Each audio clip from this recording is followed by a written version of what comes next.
তামিম ইকবালের অবস্থা খুবই সংকটাপন্ন। ম্যাসিভ হার্ট অ্যাটাক হয়েছে তার, ফলে দ্রুত হাসপাতালে নেওয়া হয়। সেখানে অবস্থা গুরুতর দেখে নেওয়া হয় আইসিইউতে। অবস্থা সংকটাপন্ন হওয়ার পর লাইফ সাপোর্টে রাখা হয়েছে তামিমকে।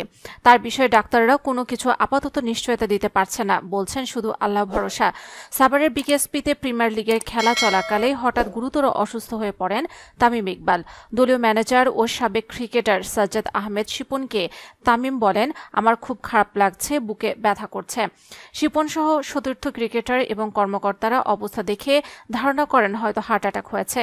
কাল বিলম্ব না করে দ্রুত হেলিকপ্টার ডেকে আনা হয় এভারকেয়ার হাসপাতালে নেওয়ার জন্য, কিন্তু চেষ্টা করেও হেলিকপ্টারে তোলা যায়নি, কারণ হেলিকপ্টারে তোলার সময় আবার লুটে পড়েন তিনি। অবস্থা বেগতিক দেখে দ্রুত স্থানীয় কেপিজে হাসপাতালে নেওয়া হয় তামিমকে। সঙ্গে সঙ্গেই আইসিইউতে নেওয়া হয়। এখন রয়েছেন লাইফ সাপোর্টে। তার সঙ্গে এখন হাসপাতালে রয়েছেন বড় ভাই নাফিস ইকবাল এবং মোহামেডান কর্মকর্তা সাজ্জাদ আহমেদ শিপন ও তরিকুল ইসলাম টিটু। জানা গেছে 2টি হার্ট অ্যাটাক হয়েছে তার, যার মধ্যে একটা ম্যাসিভ। টিটু বলেন, তাকে লাইফ সাপোর্টে নেওয়া হয়েছে। ডাক্তাররা কোনো নিশ্চয়তা দিতে পারছেন না, তারা শুধু বলছেন আল্লাহ ভরসা, আল্লাহ যদি ফিরিয়ে দেন তাহলে হয়তো ফিরবেন।